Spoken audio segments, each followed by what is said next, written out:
Et je vais donner la parole à Abdelaziz Bassaoui, qui récemment a créé un master professionnel qui s'intitule Qualité métrologie. Je vous donne la parole. Moi, lorsque on m'a sollicité justement d'intervenir ou de proposer quelque chose pour la table ronde, honnêtement, j'avais choisi beaucoup plus l'aspect formation.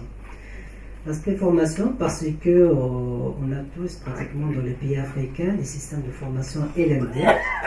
Et moi, j'ai bien lu un petit peu d'après le processus de Bologne, quels sont les critères de formation justement, parce qu'on oublie souvent que ça a été dit bien clair que dans le processus, d'après le processus de Bologne, qu'il faut valider les compétences chez les lauréats. Et lorsqu'on parle d'une compétence, c'est au-delà d'une connaissance. Et une compétence, honnêtement, je crois toujours qu'elle doit être validée par le monde socio-économique, et pas par nous, parce que nous, on fait de la formation. Et du moment qu'on parle de validation des compétences par le monde socio-économique, ça veut dire qu'ils savent c'est quoi leurs besoins, et c'est à nous de former des gens qui peuvent répondre à ces besoins-là. Et lorsqu'à l'université de Marrakech, on avait pensé justement à des formations qui répondent aux besoins du monde socio-économique dans le domaine de la métrologie et de la qualité, moi, je me suis associé aux projets européens qui sont déjà justement dans cette phase, dans cette dynamique de pouvoir élaborer et les modules de formation avec le secteur industriel et de pouvoir les tester et les valider. Donc pour moi, ça a été déjà des éléments de base pour que je puisse monter ma formation autour de ces modules de base. Alors il y a effectivement un projet européen qui est porté par le CNAM, piloté par Marc Imbert, professeur au CNAM, qui est le directeur de la chaire métrologie. Alors ce projet s'intitule Kesamed, qualité d'enseignement supérieur et recherche autour de l'agronomie en Méditerranée. Méditerranée, effectivement. Et donc, dans ce projet, il y avait des modules transversaux, modules métrologie et qualité. Moi, je pense que c'est un élément très fort parce que déjà, autour de ça, c'était élaboré par des professionnels, et une contribution en fait des experts et des professionnels. Les modules ont été expérimentés et validés quelque part, et ça nous permet de monter une formation autour. C'est un élément très important dans l'ingénierie pédagogique. Ça veut dire que ce n'est pas juste des professeurs qui vont s'associer entre eux et monter une formation qui peut-être à la fin on se demande ça répond à quel besoin. Ça, c'est un élément très important. Au niveau des thésards aussi, c'est quelque chose qui manque davantage parce que vous voyez, on est termes de publication, le plagiat, tout ce que vous pouvez imaginer autour, qu'on n'arrive pas à un moment donné dans notre processus au niveau des laboratoires de recherche de se demander la question, c'est quoi la validité de ces résultats, c'est quoi la confiance qu'on peut faire dans ces résultats, et de penser au transfert de technologie pour l'entreprise, c'est un élément très important, et de penser aussi à la valeur ajoutée de l'article en fait. La question effectivement de la qualité de la mesure, je dirais, exactement, de la fiabilité des résultats, se pose beaucoup aussi au niveau des laboratoires de recherche. Et donc, moi je pense que si on parle maintenant des besoins en Afrique, il fallait mettre l'accent justement sur le montage des formations, que ce soit au niveau licence, que ce soit au niveau master, qui répondent à des besoins bien identifiés et exprimés par le secteur industriel, c'est un élément fort. Et ces gens-là, pour qu'on puisse les intéresser, il faut qu'ils participent dans l'élaboration du module déjà, de la formation. Il faut qu'ils participent dans l'enseignement, c'est très important. Et par la suite, on aura dans une formule gagnante, parce que ces gens-là connaissent un petit peu c'est quoi les lauréats dont on attend à la fin. Et nous, pareil, on aura un feedback sur le besoin de ce type d'entreprise. Ça, c'est au niveau licence et master. J'aimerais juste ajouter pour les thèses, c'est vraiment très important. Il y a un autre élément qui est très important. Il faut penser aux thèses au milieu industriel, qui répondent justement à des besoins des entreprises. Parce que si l'entreprise a des difficultés ou là il exprime des besoins de pouvoir effectivement résoudre le problème, il faut qu'elle intègre, il faut qu'elle finance des thèses en milieu industriel. Et comme ça, on va penser aussi à la pérennité dont on avait parlé tout à l'heure, Gilles.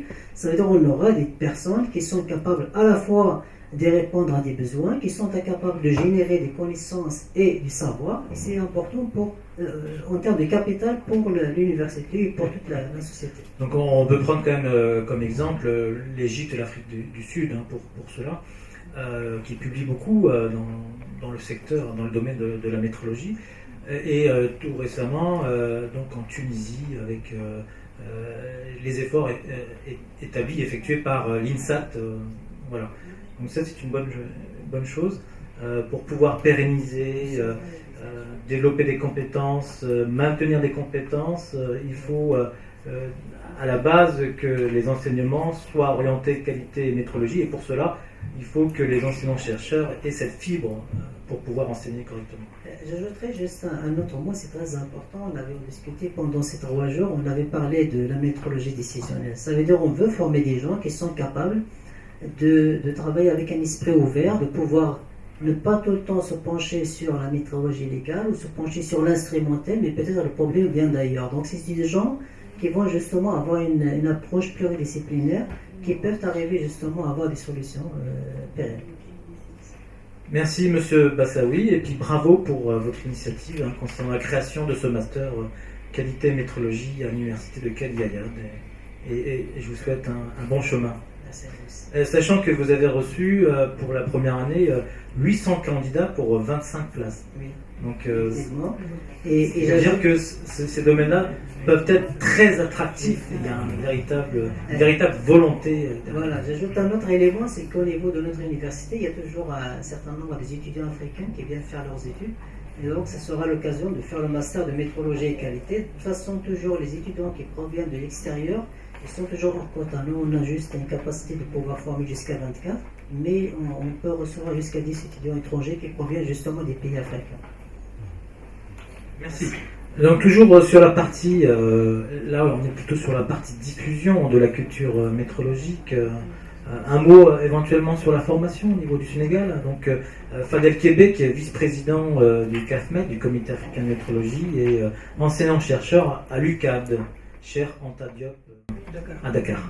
Merci beaucoup. Donc, je commencerai par saluer tout le monde et aussi donc me réjouir de cette table ronde.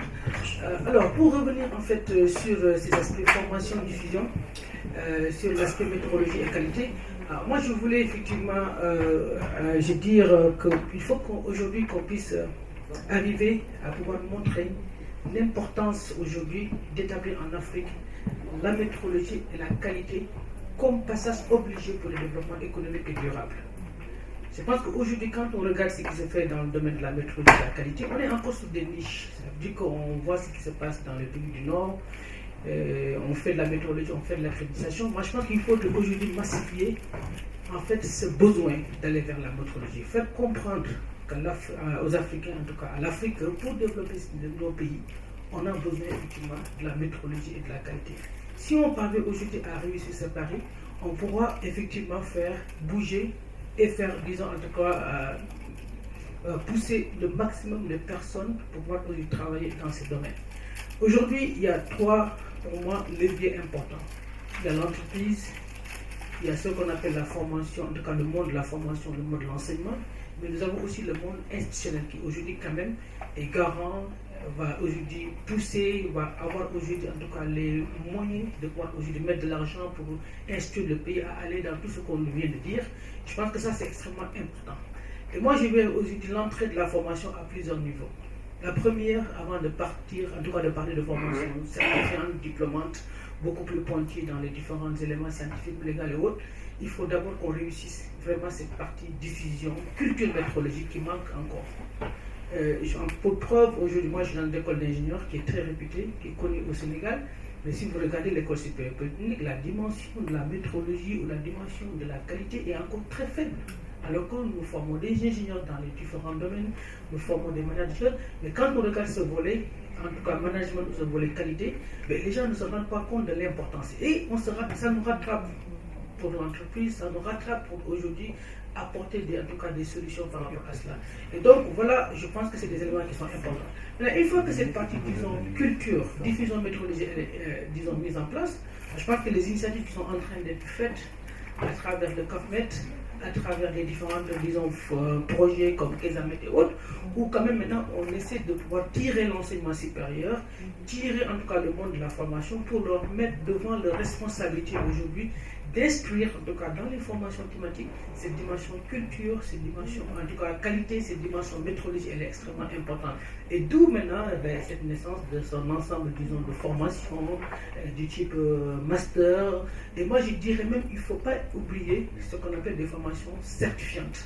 Parce qu'aujourd'hui, la formation, en tout cas pour certains peut-être qui ont besoin, qui sont en entreprise ou bien qui sont dans le monde en tout cas actif, ces gens peut-être n'ont pas le temps de faire des formations donc de long parcours, des formations diplômantes.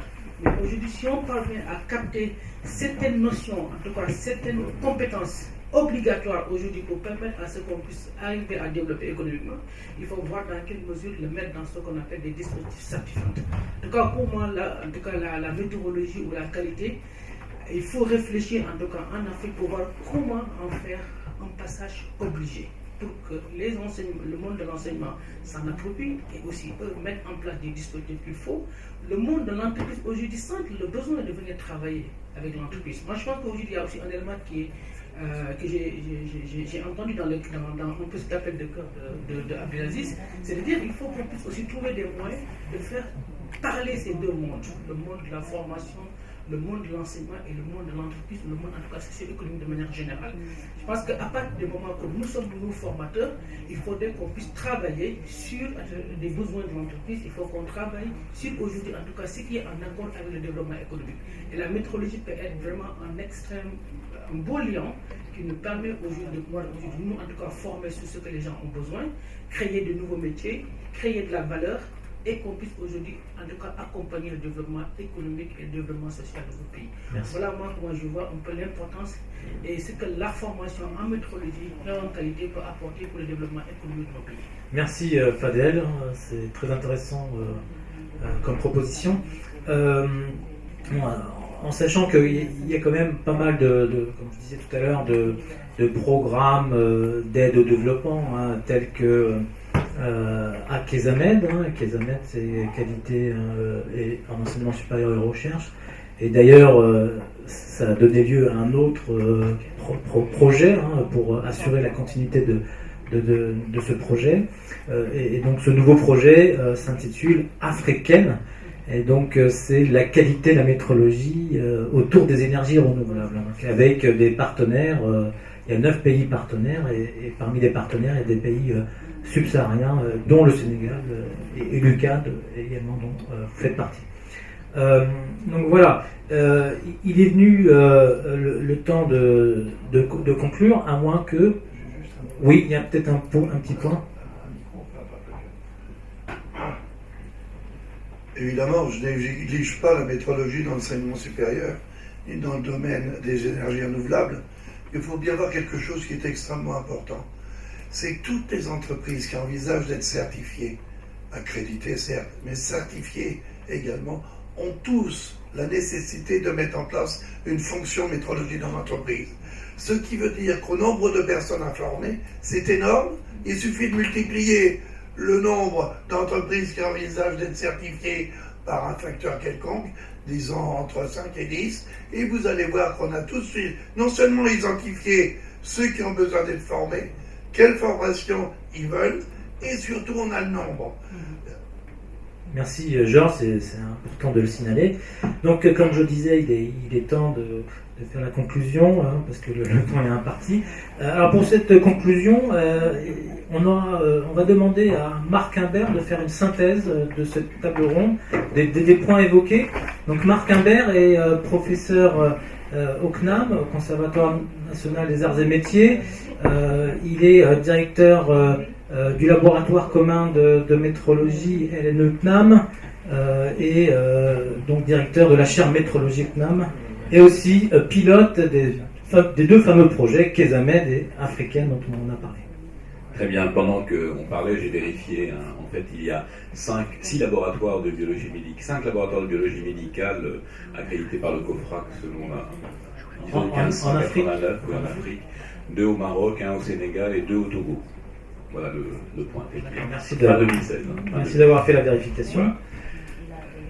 Bon, je crois que ce qui ressort des discussions, des questions de la salle, des interrogations, c'est une volonté claire d'aller vers une amélioration des dispositifs et un développement de la conscience que vivre dans des systèmes de management documenté de la qualité devient incontournable pour un acteur économique. Alors au sein de cela, comme il a été dit, le contrôle des moyens de mesure c'est-à-dire le contrôle de ce qui permet de concourir à la caractérisation des produits, des services, des grandeurs d'environnement, est quelque chose qu'ici on appelle, sous le vocable générique, métrologie, qui nécessite une infrastructure cachée en général, dans les différents États et au-delà, et qu'il est utile de continuer à construire à l'échelle d'un continent africain. Cela dit, trois grandes catégories je dirais, d'acteurs ont été cités lors de cette table ronde.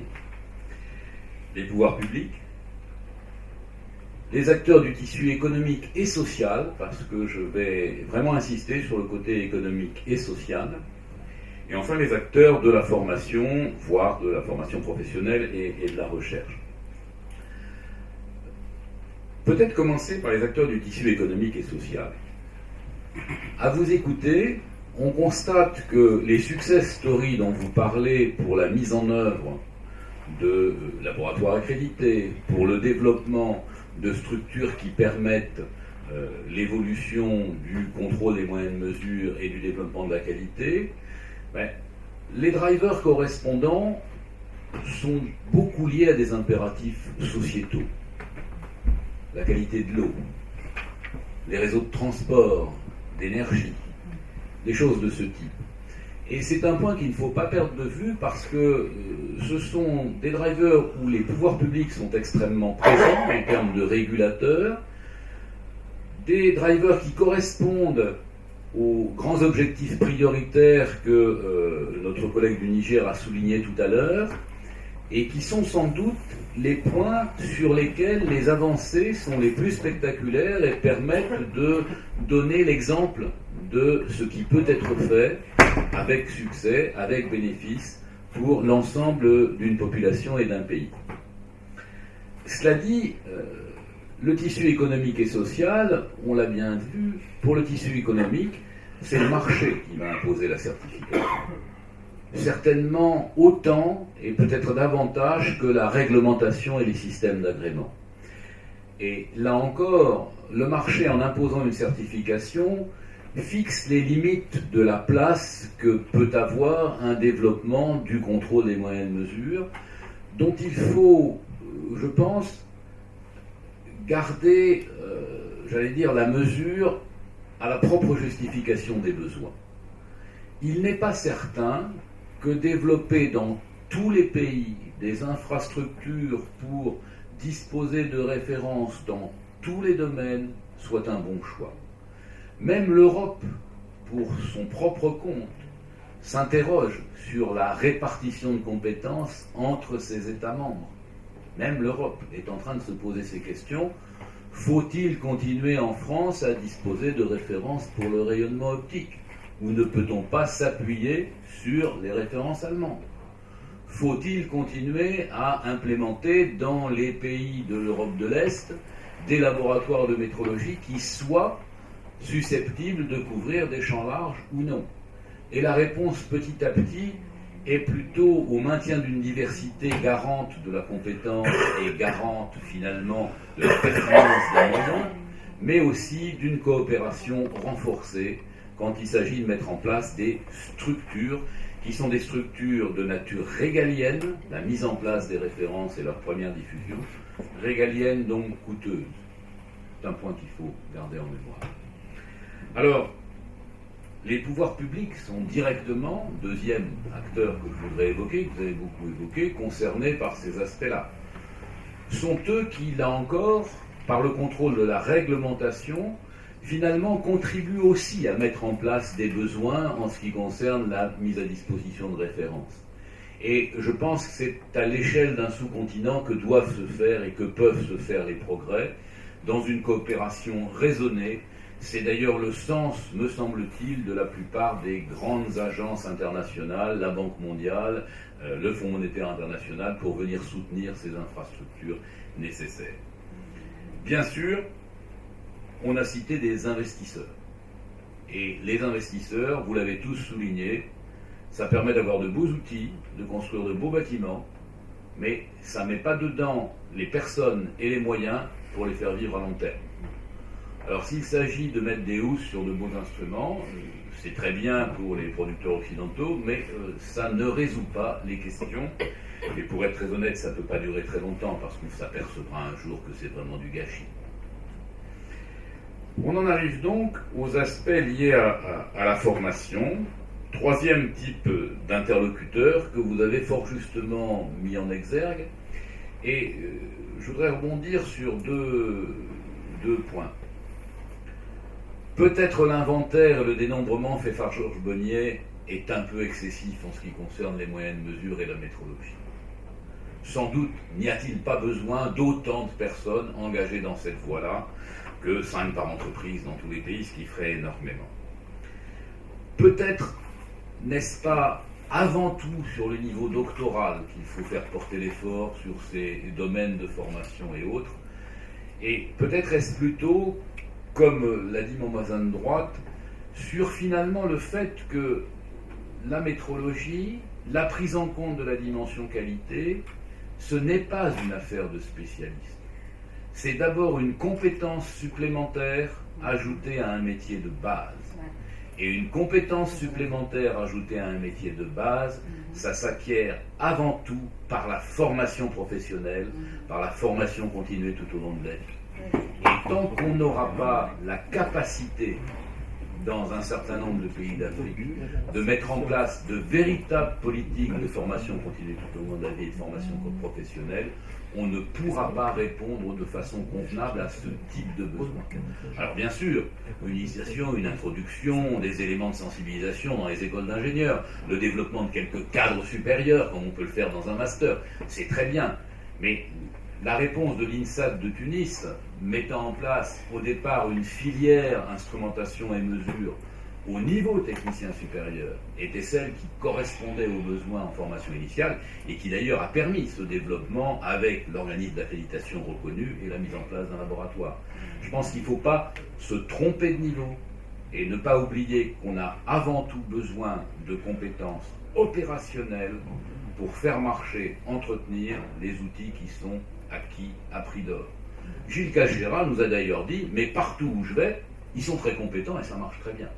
Donc il faut vraiment continuer à aller dans cette voie, et je crois que c'est avec un grand optimisme qu'on peut voir la prise de conscience qui est ici, la convergence des volontés de ceux qui, de près ou de loin, sont associés à des organismes publics, et la vitalité d'un tissu économique. Voilà, Monsieur le Président, ce que j'ai retenu de cette table ronde. Merci Marc Imbert. Très belle synthèse. Et on a tenu le temps, hein, tout est dans la mesure, donc je tiens à remercier l'ensemble des personnes impliquées dans cette table ronde, et bien entendu l'auditoire, les participants des rencontres francophones sur la qualité de la mesure, et c'est RFQM, les rencontres francophones sur la qualité de la mesure, édition 2017, fut un véritable succès, et ça fait une belle transition parce qu'on va clôturer ces rencontres et commencer par remettre des prix, parce qu'il y a eu donc un concours concernant les posters. Alors il y a 3 personnes qui vont être primées.